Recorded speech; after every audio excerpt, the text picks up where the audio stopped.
que van a estar conglomerados y se les van a llamar núcleos. En el cuerno ventral van a estar los núcleos deferentes somáticos, donde va a haber células de las motoneuronas, motoneuronas inferiores.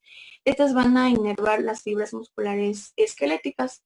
En el cuerno dorsal van a haber núcleos para la integración de la sensibilidad somática general.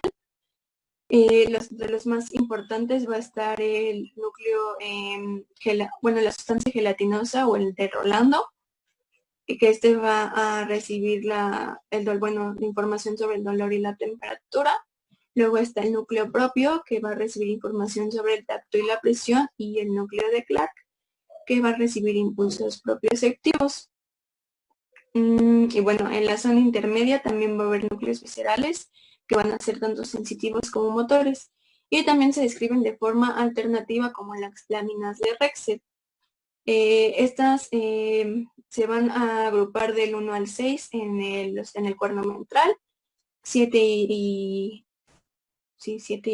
7 y 8 en el intermedio, no, sí, 7 en el intermedio y 8 y 9 en el ventral. Y pues creo que ya, de la sustancia blanca vamos a tener que se divide en 3 regiones o en funículos, que van a ser pues 3 pares, y estos se van a componer de tractos, solo que son pues fascículos. Está el funículo anterior, este se va a extender de la fisura media ventral hasta el surco lateral ventral. También va a estar el posterior, que se va a extender del surco medio dorsal hasta el surco lateral dorsal, y el funículo lateral, que se va a extender desde el surco lateral dorsal hasta el lateral ventral.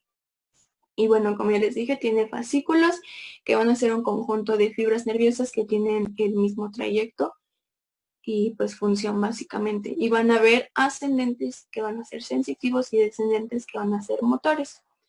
Entre los ascendentes, pues en el tracto, en el funículo ventral vamos a tener el espinotalámico ventral. En el dorsal vamos a tener el gracílico uniforme, que juntos van a formar el del cordón posterior.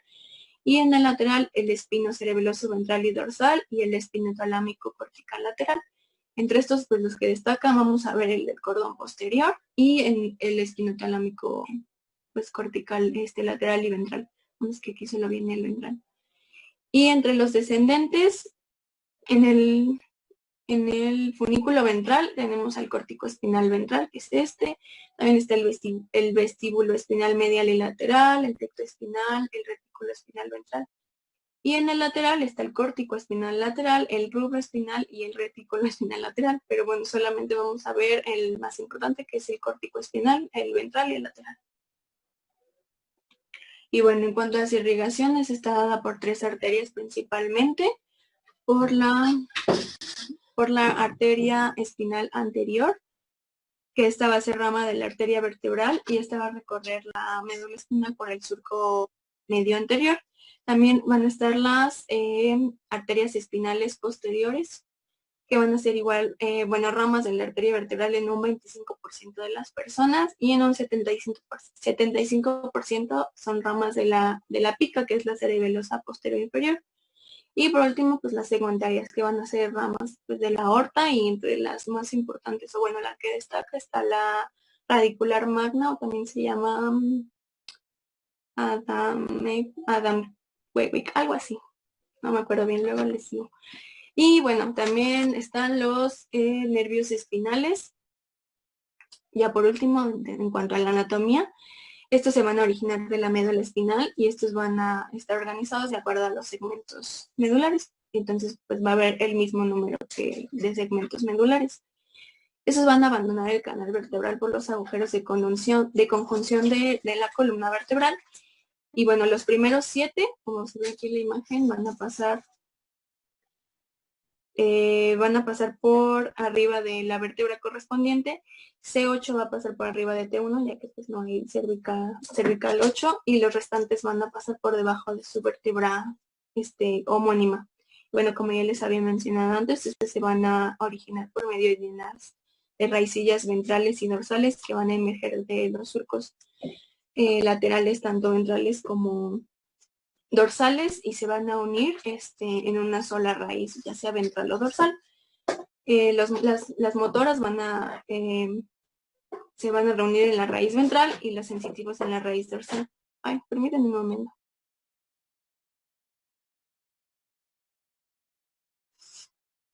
Las sensitivas,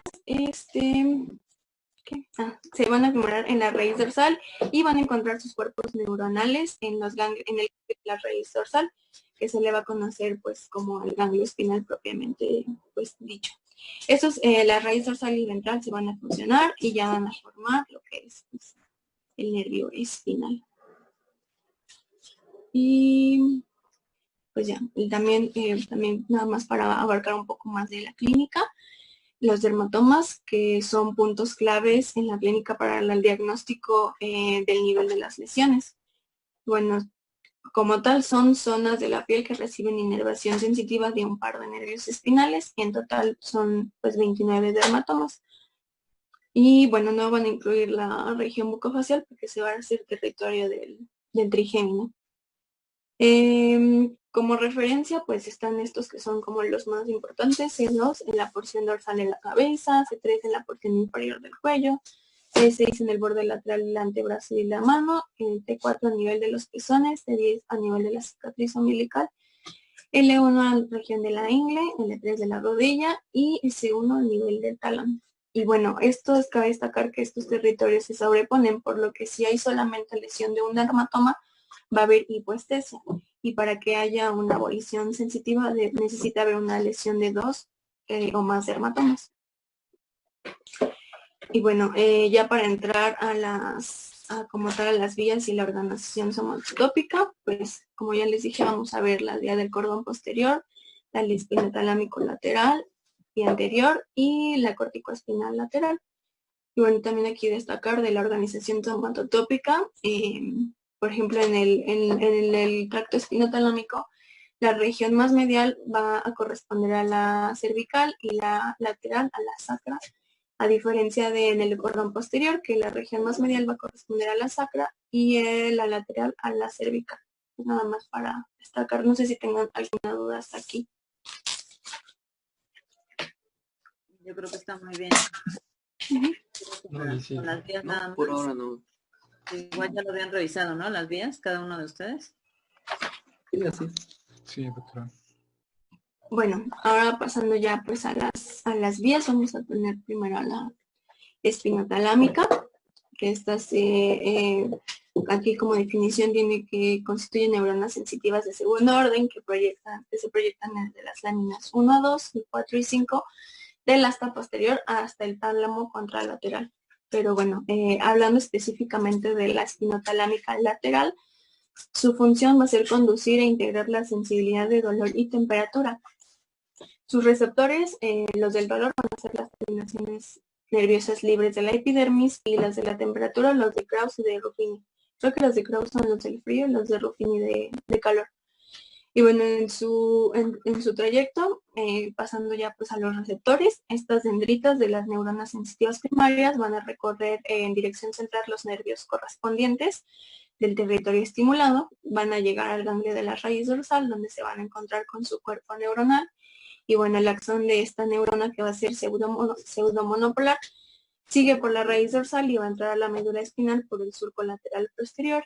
Y una vez dentro de la médula espinal, se dirige a lo que es el cuerno dorsal y va a hacer su sinapsis específicamente con la sustancia gelatinosa. Bueno, aquí va a ser relevo con la neurona sensitiva secundaria, o también se le llama espinotalámica. Esta va a extender su axón hasta alcanzar la comisura blanca, que aquí se puede ver, donde se decusa para continuar por el lado contrario hacia el funículo lateral, donde se va a incorporar a la presión medial del tracto espinotalámico lateral. Esta va a alcanzar su mayor tamaño en C1 y bueno, es lo que ya les mencioné de la organización somatotópica. La región medial va a corresponder a la cervical y la lateral a la sacra. Bueno, en la médula oblongada va a estar en la región dorsal al núcleo olivar, En el puente va a pasar lateral al menisco medio y en el mesencéfalo va a estar dorso lateral al menisco medio. Aquí.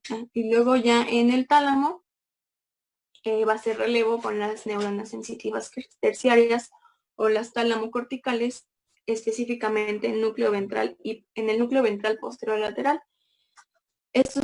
Sus axones van a hacer sinapsis de acuerdo a la organización que ya les mencioné y van a emitir axones por el brazo posterior de la cápsula interna, donde van a ascender a lo que es la corteza cerebral, específicamente al lóbulo parietal, al área semespecífica 3, 1 y 2 de Brodmann, que esta se va a encargar del reconocimiento del segmento corporal, del que se origina la sensación, intensidad y pues también su duración. Bueno, y esta también cabe destacar, pues esta es la que les mencioné, es la lateral, pero también está la ventral, que básicamente pues es lo mismo, nada más, bueno, la función del lateral desde los receptores es conducir a integrar la sensibilidad del tracto grueso y presión. Y bueno, tus receptores del tracto grueso van a ser los de Merkel y los de presión los corpúsculos de Pacini. Y bueno, va a ser el mismo recorrido, nada más que ya estando dentro de la médula espinal, en el cuerno dorsal va a ser sinapsis en el núcleo propio.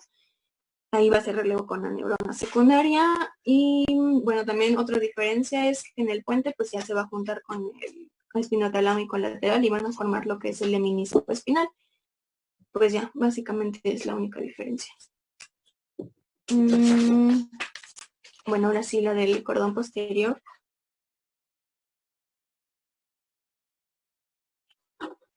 La del cordón posterior también se le conoce como espinobulbotalámica cortical. Su función es conducir e integrar la propiocepción consciente, que es la batiestesia, que pues es el sentido de la posición de los segmentos corporales, ya lo vimos también en la clase propéutica. El tacto fino, que es la estereognosia, y la sensibilidad de la vibración, que es la palestesia. Y pues también el peso. Y bueno, esta es su trayecto en los receptores, bueno, a través de los receptores va a llegar al ganglio de la raíz dorsal, a la médula espinal, y esta, la diferencia es que en vez de hacer sinapsis en algún núcleo, va a incorporarse de manera directa al funículo dorsal. Aquí es por donde va a ascender, y bueno, aquí también tiene otra diferencia con la otra vía, ya que conforme asciende el tracto, las fibras se van integrando pues lateralmente, entonces conforme van entrando van siendo desplazadas por las nuevas, resultando de otra organización somatotópica. Aquí en el segmento cervical, la región sacra va a ser la medial y la región cervical pues va a ser la lateral. Bueno, ya el funículo dorsal también cabe mencionar que a partir de T6, este está dividido por el surco y el tabique intermedio, y se va a dividir en fascículo gracil, que va a ser el medial, y el fascículo cuneiforme, que va a ser lateral. El medial va a recibir la sensibilidad de la porción inferior del hemicuerpo homolateral y el cuneiforme de la porción superior. Y bueno, ya pasando a la médula oblongada, va a ser sinapsis con las neuronas secundarias o las bulbotalámicas, y aquí es donde sus axones se van a cruzar con los del lado contrario, lo que se le conoce como la difusación piniforme, y van a formar lo que es el menisco medio. Y bueno, en el puente también vuelve a cambiar su organización respecto al plano transversal. Aquí la mitad inferior va a representar, va a ser la porción lateral, y la mitad superior la porción medial. Y bueno, ya en el tálamo van a ser sinapsis con las neuronas terciarias, igual en el núcleo ventral posterior lateral, y también pues van a ir a la corteza cerebral, al lóbulo parietal, a las áreas 3, 2 y 1. Bueno, ya por último la corticoespinal, no sé si alguien quiera decirla. Ya les digo yo si alguien quiere participar. No, nadie. Héctor, ¿quieres participar? Héctor Bueno. Morales. Ahora no sé. No. Bueno. Continuando con la corticoespinal, esta ya va a ser una vía descendente. Esta acaba de destacar que es la gran vía motora voluntaria y bueno, en su trayecto el 80% de las fibras se van a originar de las neuronas ubicadas en la capa 5 de la corteza, que es la motora primaria, va a ser el área 4, y la corteza promotora y motora va a ser la suplementaria, que va a ser el área 6, y el 20% de las fibras restantes van a ser se van a originar de la corteza somatosensorial primaria, que es la 3, 1 y 2 de Brodmann. Y bueno, estos axones van a descender pasando por la sustancia blanca subcortical y van a converger en lo que es pues, la corona radiada o la cápsula y la cápsula interna. Y bueno, a nivel del tallo cerebral van a ocupar los 3/5 medios del pie del pedúnculo cerebral del mesencéfalo. En el puente va a ocupar la región basilar y en la médula oblongada, que es la región conocida como la pirámide, va a ocurrir la decusación piramidal. Y bueno, aquí el 85% de las fibras hacen la decusación piramidal y se van a ubicar en la mitad dorsal del funiculo lateral, que van a formar el tracto corticoespinal lateral. Y el resto de las fibras van a descender ipsilateralmente y se van a localizar en la porción medial del funiculo ventral y van a formar el tracto corticoespinal ventral. Y bueno, ya por último van a terminar en las neuronas de la médula espinal. Estas van a dar origen a áreas motoras y áreas somatosensoriales. Las áreas motoras van a llegar a macroneuronas del asta ventral, que como ya les mencioné es de la lámina 9 de Rexed, y las somatosensoriales van a ser sinapsis con las del asta ventral. Y pues ya, básicamente es eso. Que esto aquí, Liz, es lo que explicaría por qué las lesiones por arriba de la decusación, la sintomatología es contralateral, ¿no? Exactamente. Entonces, si la lesión es por debajo de la decusación, perdón, que es a nivel de las pirámides vulvares, entonces las manifestaciones van a ser ipsilaterales. Si la lesión es por arriba de la decusación, pues las manifestaciones van a ser contralaterales, lo que ya hemos revisado, por ejemplo, en los infartos, ¿no? O en alguna lesión estructural contralateral. ¿Ok? Bueno, y ya van a empezar como tal la patología. En la definición tenemos que, pues, se entiende por lesión medular cualquier alteración sobre la médula espinal que puede producir alteraciones en el movimiento, en la sensibilidad o en la función autónoma. Este debe ser por debajo del nivel de la lesión. Y bueno, en su origen puede ser traumático, no traumático, congénito, un ejemplo, la mielomeningocele, y adquirido pues puede ser tanto infeccioso, neoplásico, vascular, autoinmune, inflamatorio, desmielizante, idiopático o iatrogénico. Y bueno, en la etiología, este cuadrito me gustó mucho. Por compresión tenemos las neoplasias epidurales, intradurales o intramedulares, el absceso epidural, la hemorragia, escondiliosis, la hernia discal, y pues también por traumatismo, que básicamente pues es por compresión de origen vascular. Importante aquí la isquemia, que no estaba, también malformaciones arteriovenosas, causas inflamatorias, autoinmunes, pues la esclerosis múltiple, la neuromielitis óptica, mielitis transversa, la lupus eritematoso sistémico, vasculitis, de origen infeccioso, el virus como el de la varicela zoster, herpes 1 y 2, citomegalovirus, VIH, otras bacterias. Y factores propios del desarrollo, siringomegalia, que son básicamente pues, como quistes o una cavidad, mielomeningocele, síndrome de compresión dural, pues es básicamente igual por compresión. Y enfermedades metabólicas, deficiencia de vitamina 12, que esta básicamente causa una degeneración de la sustancia blanca lateral y dorsal, pues por eso. Y deficiencia de cobre, pero eso la verdad no sé por qué. Y bueno, dentro de la epidemiología tenemos que la edad media es de 35 años, es más frecuente en hombres en una proporción 3:1, y donde los accidentes de tráfico son la primera causa, seguida de las caídas y violencia. También entran los accidentes deportivos.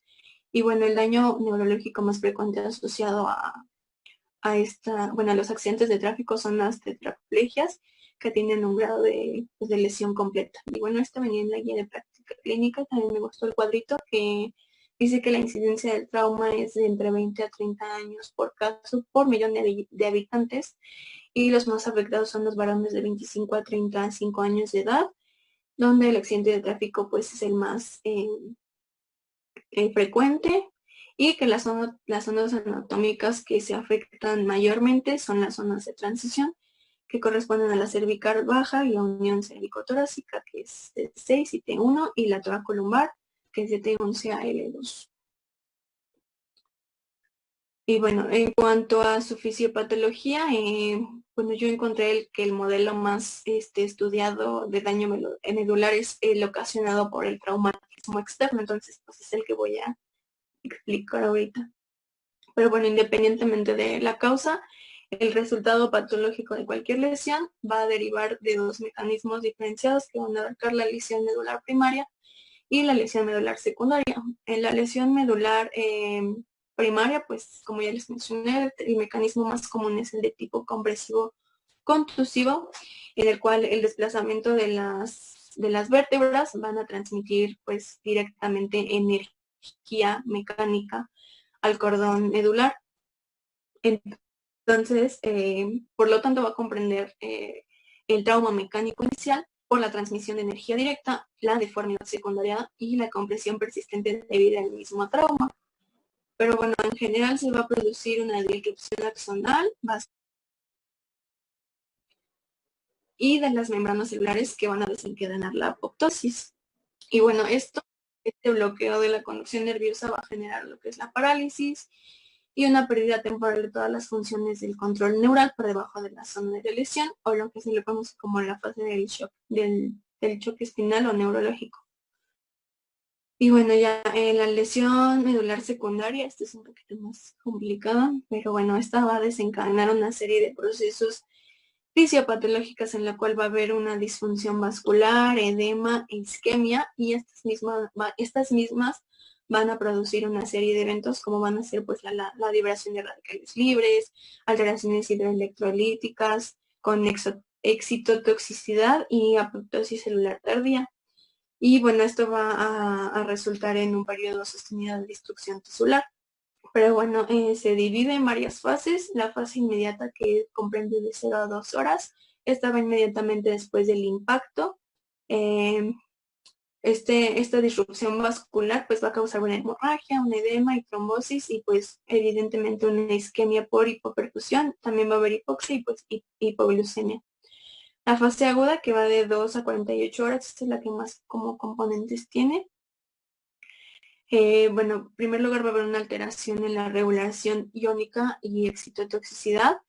Por el mismo trauma, pues va a haber o por la isquemia va a haber una liberación de glutamato al espacio extracelular, y pues va a haber alteraciones iónicas, lo que van a dar una alteración en la homeostasis. Como va a haber elevados niveles de glutamato extracelular, va a ocasionar una despolarización persistente y por lo tanto una entrada masiva de iones de sodio, lo que va a alterar el balance iónico, que va a terminar en una lisis celular osmótica. Y bueno, también además va a haber una entrada de calcio mayor, que va a estimular la activación de múltiples enzimas. Y estas pues básicamente lo que van a hacer es, van a provocar una disfunción del citoesqueleto y de los organelos.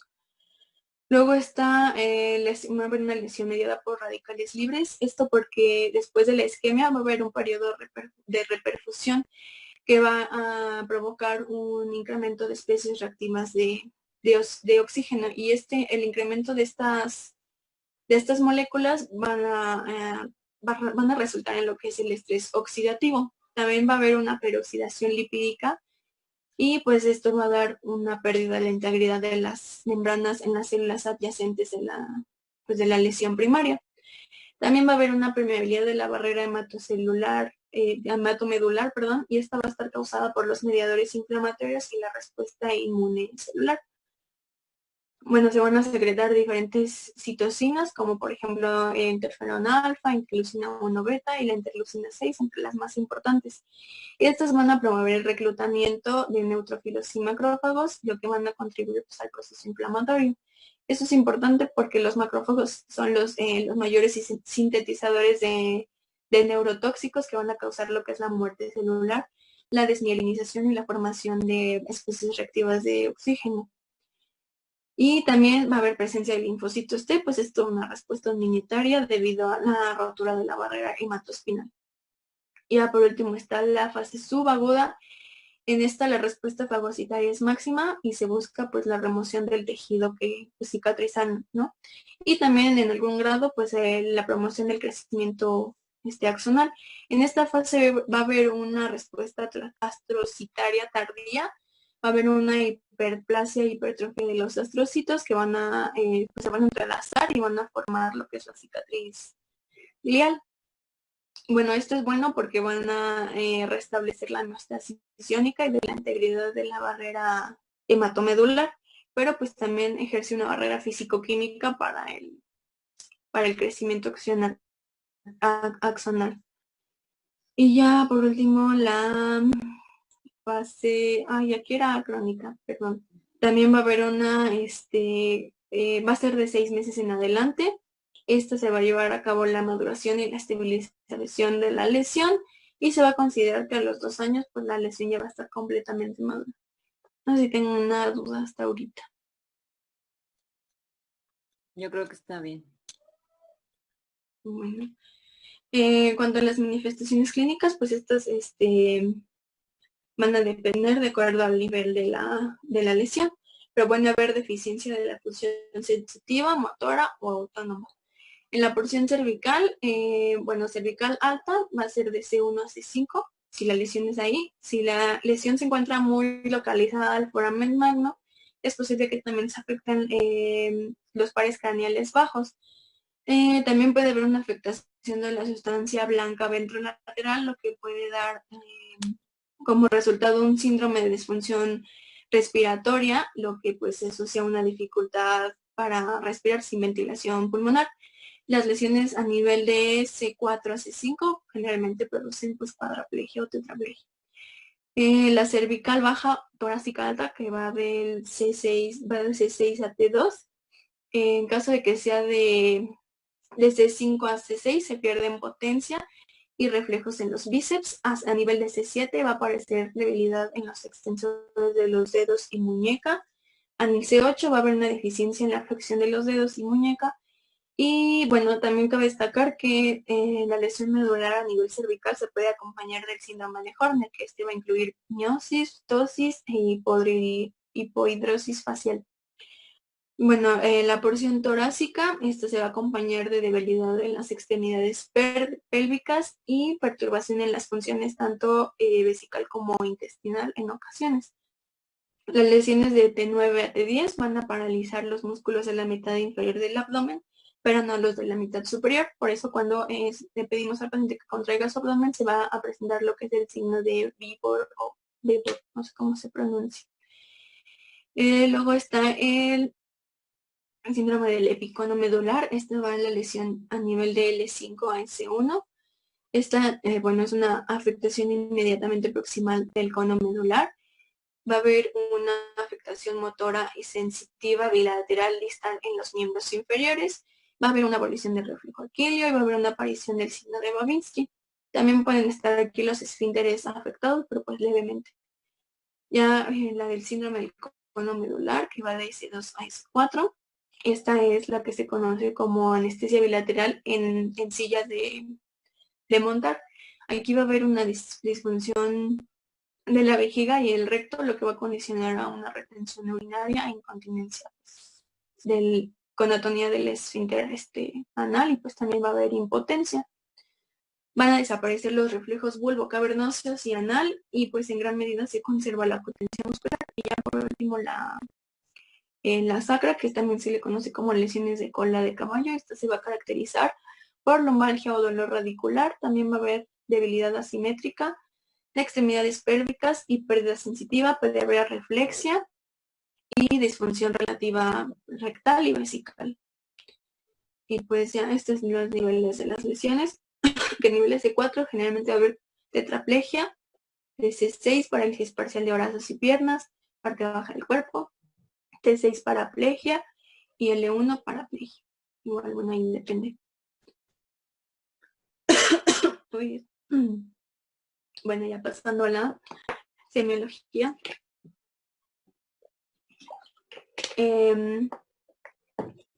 Como dice aquí, la evaluación del paciente con medular basada en la exploración física debe permitir definir el nivel de la extensión de la lesión, y la valoración neurológica se va a llevar a cabo siguiendo las directrices de la ASIA, que es la asociación, no me acuerdo, basadas en una exploración sistematizada de las funciones tanto motora y sensitiva.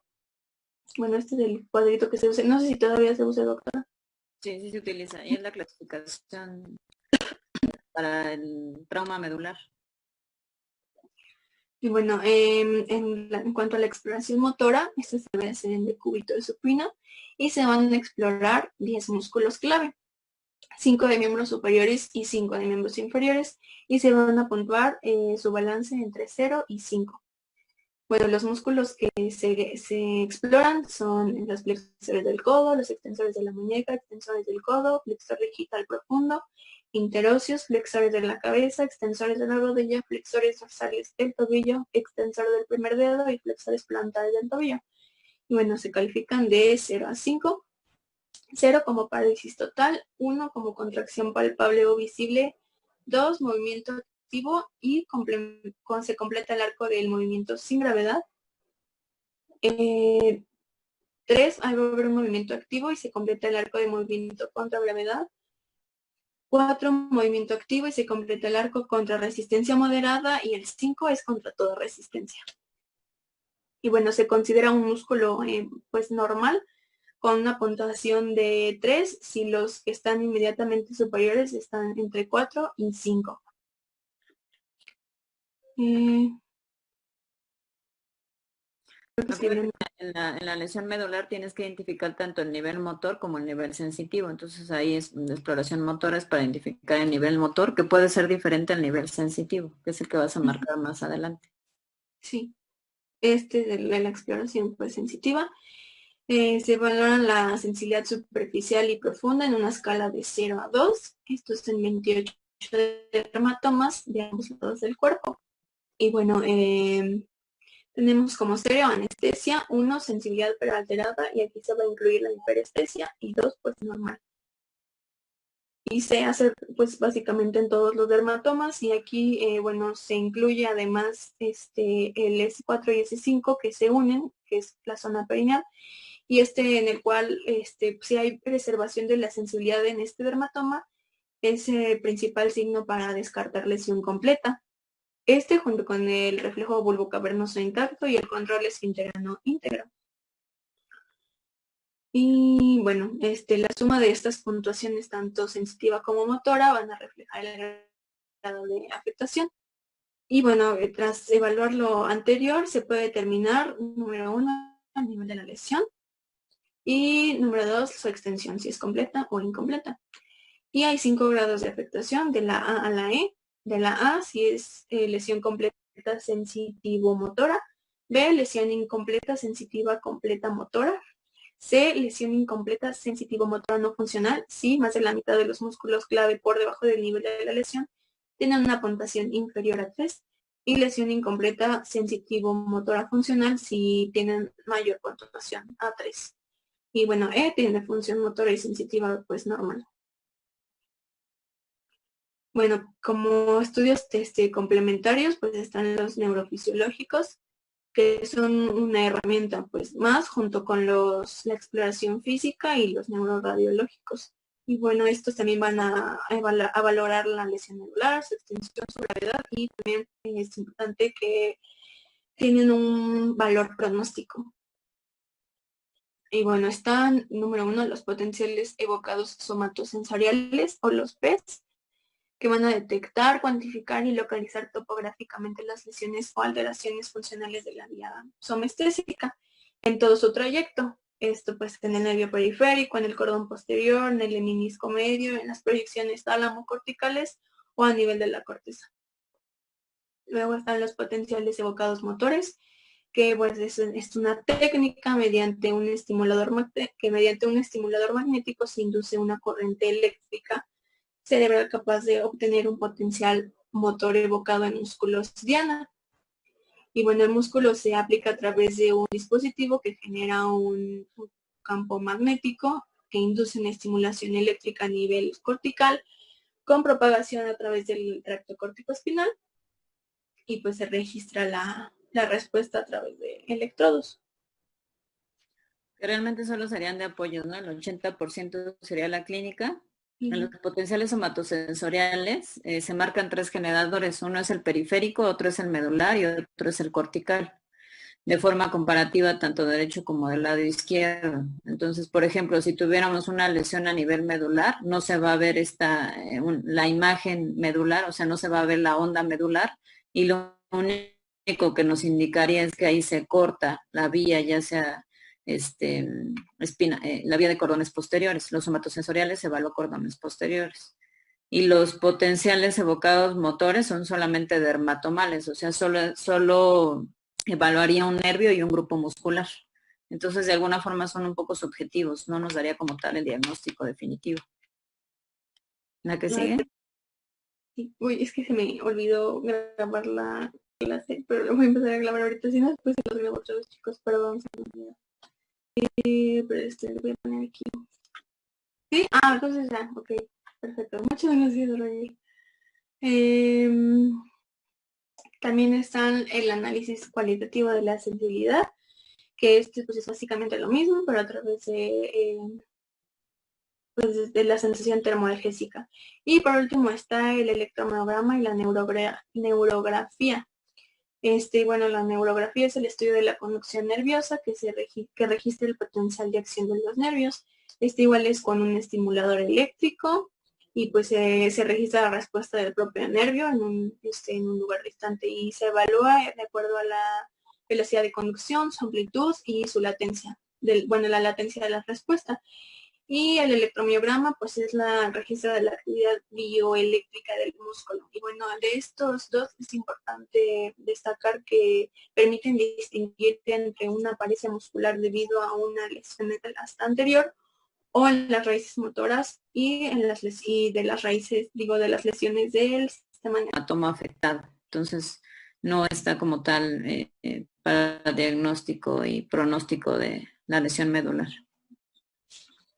Okay. Sí, ya para pasar a los síndromes, bueno, la clasificación como tal, que en la práctica y dependiendo de la localización en su plano transversal de esta misma lesión, de su sintomatología también se puede agrupar pues en lo que son los síndromes específicos medulares. Bueno, vamos a abarcar los más frecuentes, bueno, los más importantes, que es el completo o transversal, el de hemisección medular, que es también el de Brown-Sequard, el centro medular, que puede ser una lesión pequeña o una lesión grande, el de posterior y el anterior. Y bueno, en la lesión medular completa, pues va a existir una afectación global de todas las vías medulares, dando como resultado un compromiso total de la función motora, sensitiva y autónoma. Y bueno, esta generalmente aparece como consecuencia de lesiones traumáticas, isquémicas. Y pues en cuanto a los estudios que les mencioné, bueno, en la PEM va a haber una ausencia de respuesta por debajo del nivel de la lesión, o sea, no va a haber respuesta motora, como aquí está por colorcitos. La PES va a haber una ausencia de respuesta sensitiva, también pues, el azul, de vibración y posición. Y la última QST también de temperatura. O sea, no va a haber pues nada básicamente. Y bueno, este cuadro me gustó, que es el Harrison, que dice que pues, va a haber tetraplegia alta si la lesión es de C1 a C4 y tetraplegia baja si es de C5 a C8 y paraplegia por debajo de T1. Y bueno, entonces ahí en la lesión medular completa es característico que tengan alteración de pues todos los haces, tanto los haces ascendentes como los haces descendentes de la médula espinal, ¿no? Y también lo característico es que, por ejemplo, una sección medular completa sea secundaria a una tumoración, por ejemplo, intramedular, que va creciendo y se va expandiendo. Es más característico que la lesión inicie desde el centro y se vaya expandiendo a que sea una lesión extradural o por fuera de la médula espinal, ¿no? Porque ahí solamente afectaría algunos haces. Entonces ahí pues es característico que sea una lesión intramedular. Ajá. Si nosotros tenemos un paciente, como la imagen que se observa aquí, que está a nivel del ombligo, ¿a qué nivel estaría la lesión? A T10, ¿no? De 10. A T10 más o menos, pero nosotros vamos a sospechar que la lesión está por arriba, 2 segmentos medulares más arriba. Ajá. Entonces, aunque la clínica nos marque que en T10 está la lesión probablemente ya a nivel radiológico la encontremos inclusive más arriba. Doctora, ¿Ok? Ajá. ¿eso es por el tracto de Lissauer? Exactamente, pero también conforme salen las raíces nerviosas, lo que comentaba Liz. Ajá. Acuérdate que no salen rectas, o sea, salen 2 segmentos más arriba. Ajá. Entonces, es importante que ustedes sepan que también, por ejemplo, una sección medular completa nos orientaría un poco a la etiología. Sería difícil, por ejemplo, que fuera por algún infarto, que se infartaran las 2 arterias, tanto la anterior como la posterior, ¿no? Entonces, podría ser secundaria una lesión tumoral o una lesión traumática. Un ejemplo muy característico de la lesión medular completa, pues es, por ejemplo, los jugadores de fútbol americano que sufren traumatismos y que sufren desplazamiento de todas las vértebras, de toda la médula espinal y se da una sección medular completa, ¿no? Entonces, el origen traumático y tumoral son las causas más frecuentes de la clínica de este paciente. ¿Ok? Y entre más arriba esté la lesión, por ejemplo, si está a nivel cervical, básicamente cervical o torácico, pues la clínica va a ser mucho más extensa y mucho más grave. Recuerden que en las primeras porciones de la médula cervical están también los centros respiratorios, ¿no? Entonces, si ustedes tienen un paciente que tiene una lesión a nivel cervical, clínicamente va a tener lo que comentaba Liz, que va a tener dificultad respiratoria, ¿no? O necesidad inmediata de ventilación mecánica. ¿Sí? ¿La que sigue, Liz? Bueno, luego vamos a tener la síndrome de Brown-Séquard o la inisección medular, y este se va a caracterizar por la presencia de síntomas ipsilaterales y otros contralaterales. Pero bueno, básicamente el cuadro clínico básico presenta en el nivel de la lesión una parálisis de neurona motora inferior ipsilateral y una pérdida de la sensibilidad en el dermatoma lesionado. Y por debajo hay una destrucción ipsilateral de las corticoespinal, lo que va a resultar en una pérdida de la función motora, en aumento del tono, de los reflejos, va a haber espasticidad. Y bueno, también va a haber una pérdida de la sensibilidad propioceptiva y vibratoria por debajo de la lesión, esto por afectación del cordón posterior. Además va a haber una pérdida contralateral de la sensibilidad del dolor y la temperatura, que esta va a ser igual, va a ocurrir, bueno, va a aparecer en unos segmentos por debajo de la lesión, y esto pues frecuentemente aparecen patologías que pues afectan de manera completa a un solo lado de la médula, como la compresión degenerativa, tumoral o pues también algunos traumatismos.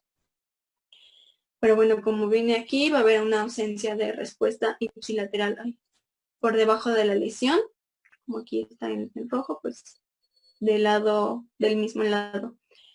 Va a haber una ausencia de vibración y posición igual, y del lado contralateral una pérdida del dolor y la temperatura. Pues ya. Luego el centro medular. Va a, bueno, como también yo les dije que hay de 2 tipos, de lesión pequeña y pues lesión grande. Entre más grande, pues se parece más a la completa, ¿no? Afectar a la médula pues cervical, generalmente por compresión anterior y posterior, o por una aguda hiperextensión o compresión congénita. Esto generalmente se presenta en la sinomegalia, que es como un quiste dentro de la médula y se le conoce como siringe o syrinx. Bueno, se expande y se alarga y pues destruye lo que es el centro de la médula espinal. Y bueno, el daño básicamente pues es por un compromiso de la región central medular. La sustancia gris se afecta primero, porque pues es donde hay donde está la lesión y donde las necesidades metabólicas y de perfusión pues son mayores. y se caracteriza porque hay una desproporción de la pérdida de la función motora en los miembros superiores más que en los inferiores. También, pues es que varía mucho dependiendo de la lesión, pero puede haber también pérdida sensitiva. Sí, no sé si quiere aportar usted, doctora, porque yo sí me confundí un poco en esta lesión. El síndrome centromedular, como su nombre lo dice, va a iniciar en el centro de la médula. Entonces lo característico es que va a afectar primero lo que son vías sensitivas, ¿no? Por eso se da la disminución de la sensibilidad, por ejemplo, en los brazos. El CIRIX, que es la causa más frecuente, significa jeringa, ¿no? Entonces, por eso la forma de la cavitación que tiene esta lesión. Entonces, como la lesión va a ser intramedular, se va a ir expandiendo y va a condicionar que primero afecte los haces sensitivos, más que los motores.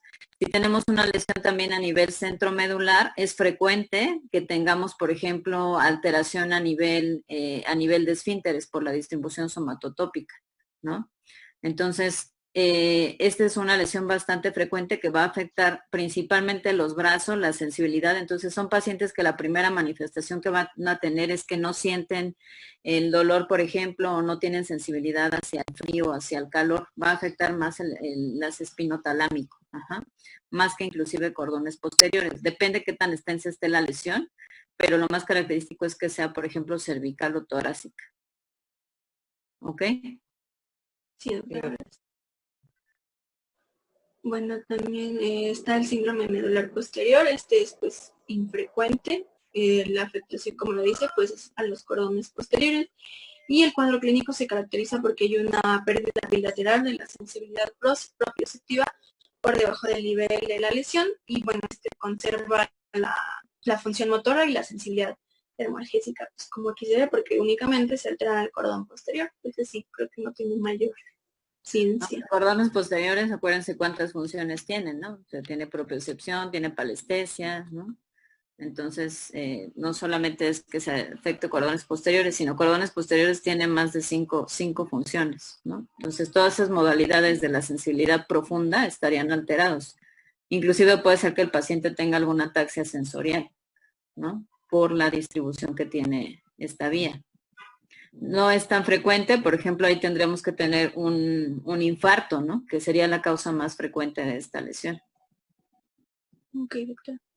Y ya por último el síndrome medular anterior, y generalmente está relacionado con isquemia de la arteria espinal anterior a nivel cervical.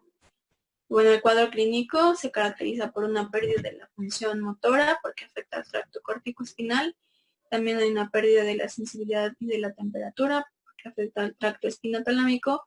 Esto pues por debajo del nivel de la lesión, y las columnas, pues los cordones posteriores están respetados con preservación de la sensibilidad propioceptiva y vibratoria. Entonces, ahí al contrario, afectaría básicamente córtico espinal, que serían los más importantes, afectaría espinotalámico, ¿no? Los dos haces del espinotalámico, entonces por lo tanto sería más sensitivo, ¿no? Y aquí la causa más frecuente es por infarto de la arteria medular anterior. Ajá. Bueno, ya para pasar al diagnóstico, bueno, la anamnesis y la exploración física, también como ya lo mencionó la doctora, pues es el pilar básico, fundamental. Pero bueno, también nos podemos apoyar de varios estudios de imagen, como pueden ser las radiografías, pero pues estas no aportan como mucha información en el diagnóstico de una mielopatía, pero pues sí se pueden ver en facturas o una afectación tumoral. También, bueno, es similar con la tomografía computarizada, y la cual su principal utilidad es el examen de las lesiones pues óseas. Esto pues nos permite ver el nivel de la fractura o la posición, etcétera. Y por último, pues la resonancia magnética, que es el estándar de oro de la lesión medular. Aunque en ocasiones, pues en las lesiones agudas, no se logra pues ver la lesión. se utiliza más en las subagudas o las crónicas, y esta pues debe de incluir el mayor número de secuencias posible, y también se puede utilizar el gadolíneo, que pues es más útil en las patologías neoplásicas o inflamatorias como la esclerosis múltiple. Y bueno, también si se sospecha una afectación craneal, el estudio pues se debe de ampliar a una resonancia magnética cerebral. Bueno, estos cuadritos también venían en la guía de práctica clínica, que dice que se recomienda la tomografía computarizada o resonancia magnética en pacientes que presentan pues déficit neurológico y en pacientes con lesión de columna torácica y toracolumbar, que tengan especificidad de miembros pélvicos, presencia de reflejos patológicos y pérdida del tono del esfínter anal. Y bueno, también lo de las radiografías que ya les comenté que es pues básicamente para ver más como pues fracturas o lesiones traumáticas. Bueno, también están los estudios neurofisiológicos que ya comentamos. Y también aquí se me olvidó mencionar la radiografía medular, que esto pues se utiliza en casos que se sospeche una lesión vascular medular, ya sea una fístula o malformaciones. Y bueno, estudios de sangre también pues nos pueden ayudar con parámetros como por ejemplo una proteína C reactiva que orienta la infección o leucocitosis. O también alteraciones de la coagulación, que pues nos puede orientar a la sospecha de un hematoma epidural. Y bueno, por último, el examen del líquido cefalorraquídeo, que pues es mediante la punción lumbar, y es básico pues prácticamente para mielopatías infecciosas, inflamatorias o carcinomas. Y Igual pues también ya. aquí aplica después de los estudios de imagen, ¿no? O sea, cuando tú ves que no tiene una lesión tumoral, una lesión inflamatoria importante y que puedes funcionarlo, entonces ya realizas el líquido cefalorraquídeo. Y en los estudios de sangre es importante hacer perfil viral para descartar causas infecciosas. Recuerda que la causa más frecuente en los adultos pues es la traumática y en los niños es la inflamatoria postinfecciosa. No está, ¿perdón? No, que se le debe hacer también hacer un cultivo al líquido cefalorraquídeo. Exacto. Y ya por último, el tratamiento, bueno, enfocado al trauma, o sea, se debe comenzar pues en el mismo sitio donde fue el trauma, siguiendo los protocolos del ATLS, que es el apoyo vital avanzado en trauma. Y bueno, dentro de van a existir 3 objetivos fundamentales, que van a ser prevenir lesiones adicionales, mantener adecuada oxigenación y perfusión adecuada, esto a través pues de maniobras de resucitación. El soporte respiratorio pues es básico para no causar daño adicional debido a la isquemia resultante por la lesión inicial.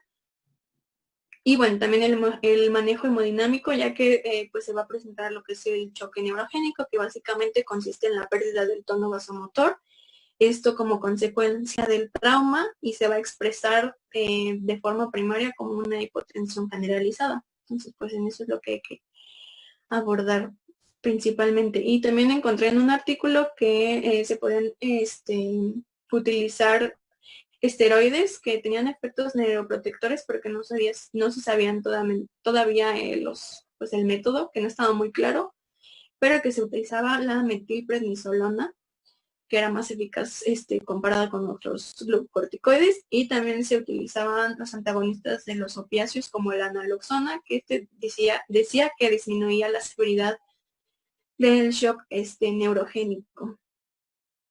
Y bueno, también, cuadrito que venía en la guía, y dice que se debe sospechar de lesión cervical ante todo paciente traumatizado con lesiones por encima de la clavícula, con mecanismo de lesión compatible y en traumatismos de alta energía, como son los accidentes de tráfico o caídas desde pues mucha altura.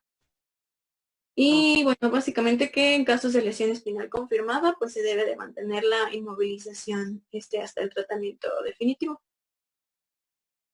Y bueno, este cuadrito también me gustó porque viene lo de la hipotensión, que se debe de tratar y prevenir. Y se debe de mantener una perfusión adecuada, una presión arterial media de 85 milímetros de mercurio por un mínimo de 7 días, y esto a través de terapia de fluidos o de vasoconstrictores.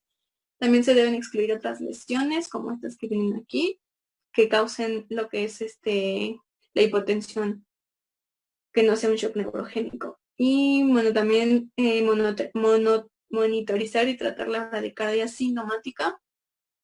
Y bueno, pues que es básicamente lo del shock neurogénico, que se usan los vasopresores como la dopamina, norepinefrina y la fenilefrina.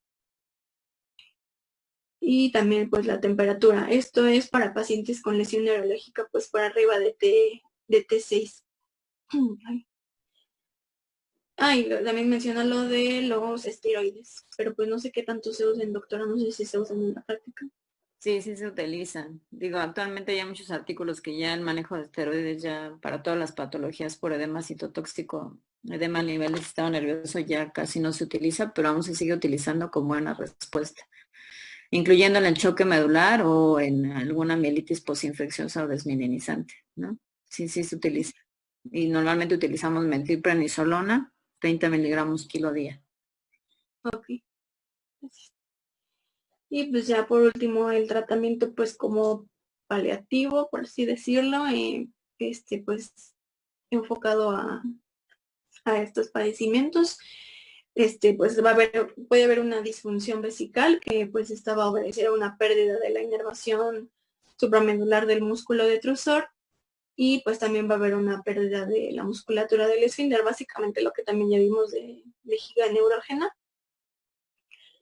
Y bueno, se van a utilizar, se va a tratar la espasticidad con anticolinérgicos como la oxibutinina, esta de 2.5 a 5 miligramos cada 6 horas, o también antidepresivos tricíclicos que tienen propiedades anticolinérgicas como la imipramina, que va de, bueno, la dosis es de 25.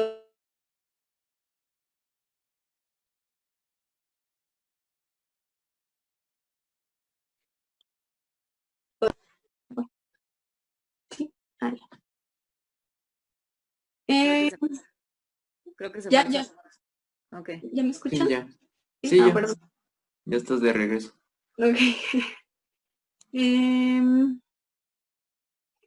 Y bueno, también que va a haber una incapacidad del esfínter vesical, pues para relajarse durante el vaciamiento de la vejiga, lo que también se va a conocer como la disinergia urinaria, y también se puede pues, tratar con hidrocloruro de terazocina, que es un bloqueador adrenérgico alfa, 1 o 2 miligramos 3 o 4 veces al día. También se puede tratar con sondeo intermitente, o si no es posible, intermitente o permanente, y si no es posible, pues en algunas ocasiones se utiliza el colector de orina en forma de preservativo, en los varones, pues una sonda permanente.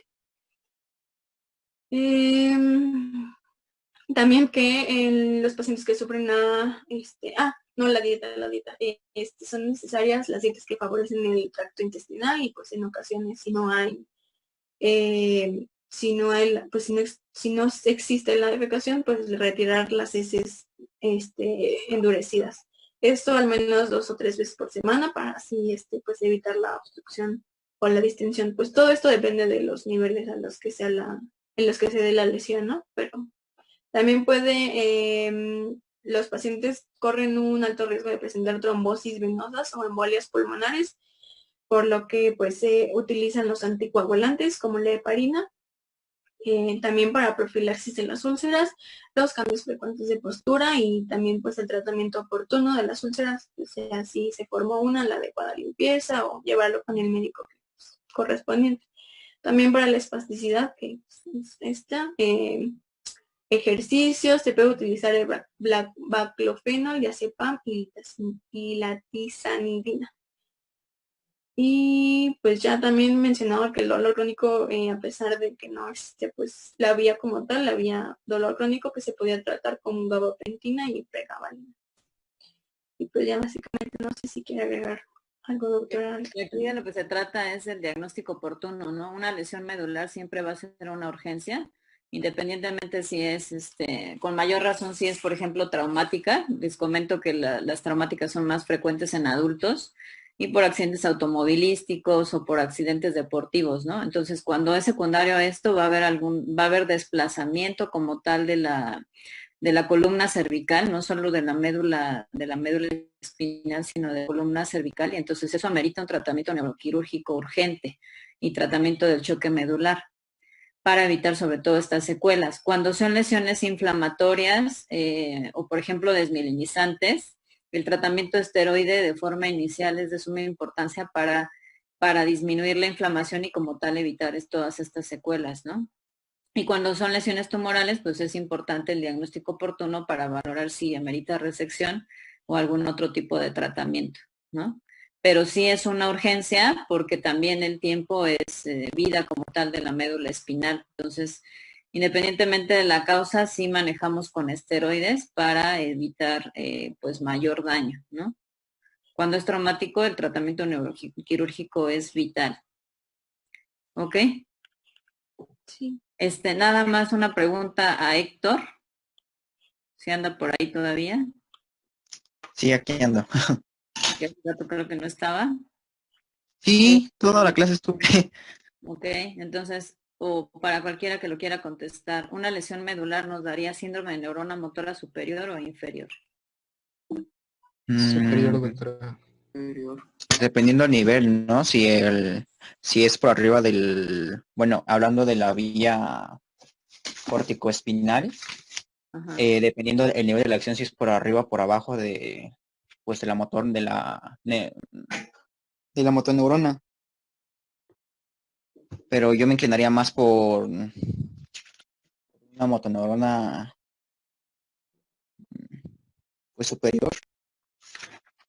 Superior definitivamente, ¿no? Aunque de forma inicial nos puede dar una cuadriparesia flácida.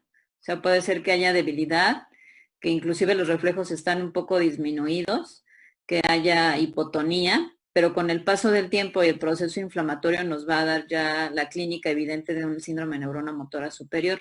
Por eso lo que comenta aquí Liz, que el tratamiento a largo plazo, si no se diagnostica de forma oportuna, pues va a ser el tratamiento de la espasticidad, de la rigidez. Entonces ya ahí va a haber más datos de neurona motora superior y es lo que yo les he comentado. Cuando hay una lesión aguda puedes encontrar datos no tan concluyentes de neurona motora superior, pero con el paso del tiempo por los datos de liberación piramidal, posterior a 2 o 4 semanas ya vas a encontrar la clínica flórida de neurona motora superior, que es la espasticidad, el aumento del tono, la hiperreflexia, ¿no? Entonces, este es un ejemplo característico también, como por ejemplo EBC de neurona motora superior, ¿no? Recuerden que el neurona motora superior es solamente afección periférica, afección del nervio periférico, ¿no? Entonces, neurona motora superior es nivel del sistema nervioso central y médula espinal. ¿Ok? Sí, doctora. ¿Alguna duda?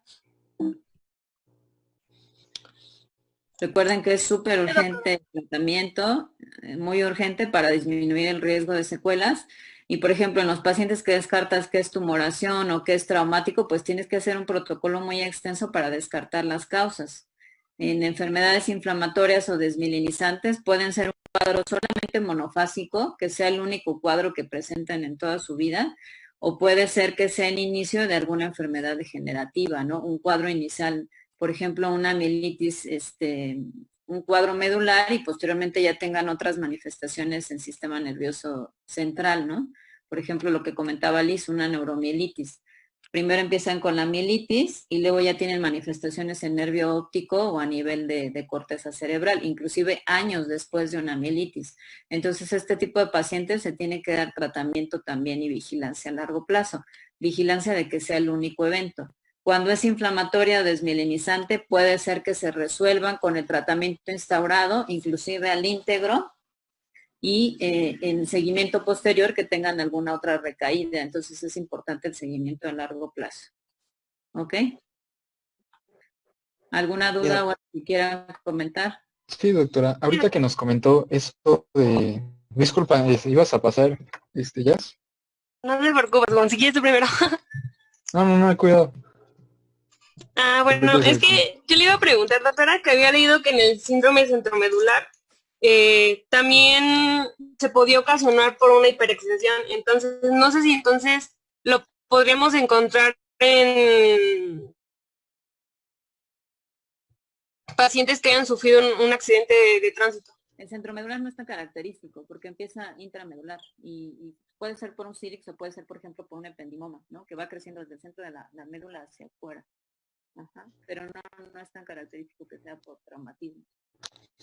Es que yo mencioné que era por hiperextensión, no ya, pero sí me refería a lo de a la siringomegalia, a eso básicamente.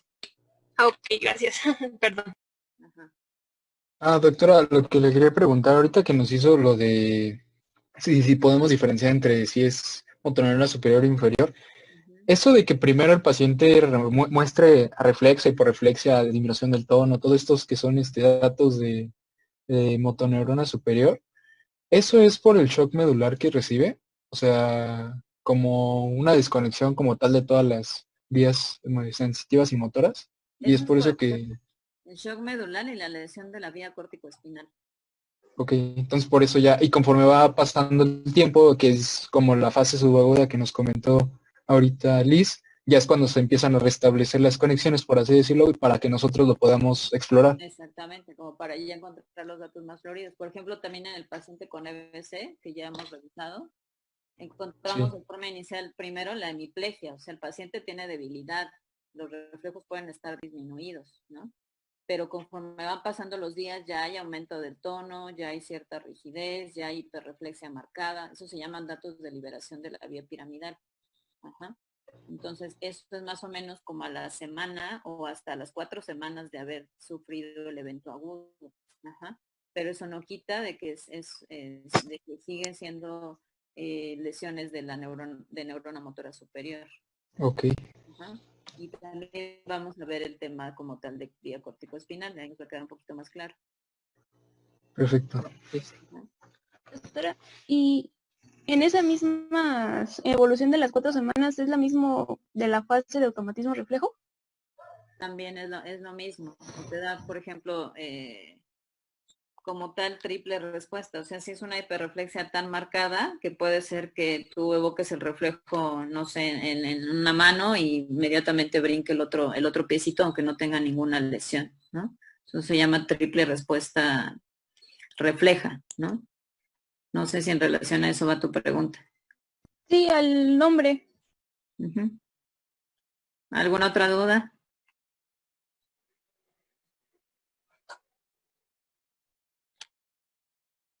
¿Ninguna? Creo que la próxima clase nos toca neuroinfección, ¿no, Dani? No me ¿No? no. Todavía no me meningoencefalitis. ¿A alguien le toca la clase, la siguiente? ¿Qué sigue?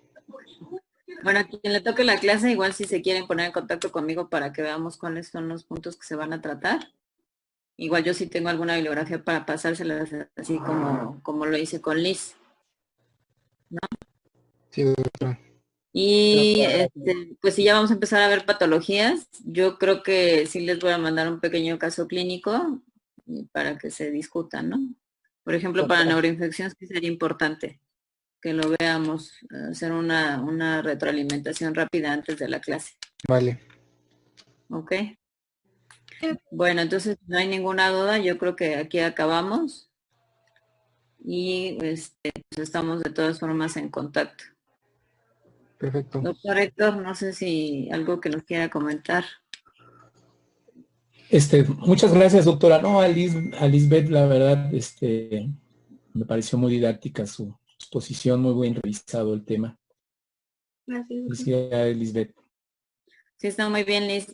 Lo único nada más, lo tienes en PDF y algunas diapositivas no se ven muy bien. No sé si han visto, por ejemplo, que en si lo pones en PowerPoint que se vean mejor. Pues no, sí, lo voy a cambiar a PowerPoint entonces. Si todos ustedes lo vieran bien, pues no hay ningún problema. Pero sí algunas no se veían como muy bien las imágenes. Pero está muy, muy completa. Muchas gracias. Gracias, doctora. Saludos, jóvenes. Estoy al pendiente con ustedes. Gracias, doctor. Gracias, doctor. Gracias, doctor. Nos vemos, chicos. Perfecto. Gracias a todos. Cuídense mucho. Luego. Natalia.